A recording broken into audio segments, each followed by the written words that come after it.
Steve Hilton with me this Friday morning. All right, Steve, Trump was relaxed, he was friendly on Fox and Friends, he took all kinds of questions, he sounded strong. With a performance like that, can he keep the momentum going? Yes, and you can see that that came on the heels of the Al Smith dinner. Yep. You were just talking about it. I mean, just, hours later, the energy of this person is quite extraordinary. And you watch him going around the country. I saw for the first time, I went to a Trump rally for the first time.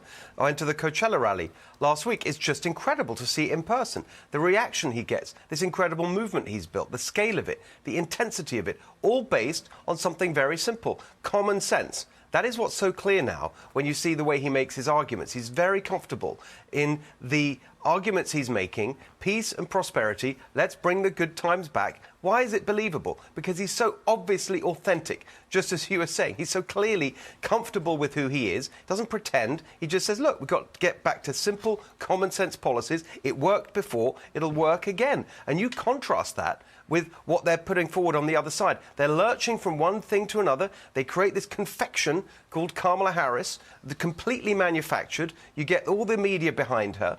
That completely fizzles when you realise there's no substance behind it. Then they're in a panic. First, it's no interviews at all. Then it's like hundreds of interviews, but they're all a disaster. So now what are they going to do? I mean, still no press conference, by the way. She's a totally preposterous candidate for president. The substance isn't there. I think people are seeing that now. Don't hold back, Steve Hilton. Whatever you do not hold back. Okay.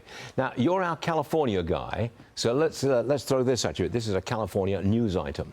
The University of California, San Diego is requiring students to take a course on climate change. If they don't, they can't graduate. Tell me, Steve, are you allowed to be a climate skeptic?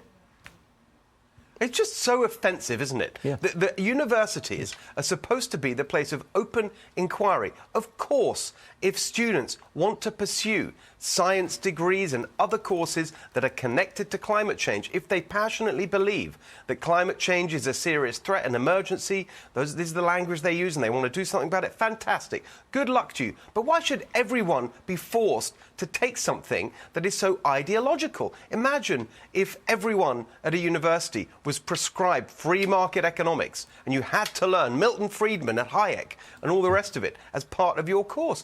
There would be an absolute outrage. So this is just yet another example of far-left extremism seeping in to every institution, and it's really important we push back on it. Climate seems to be more of a religion than anything else right now.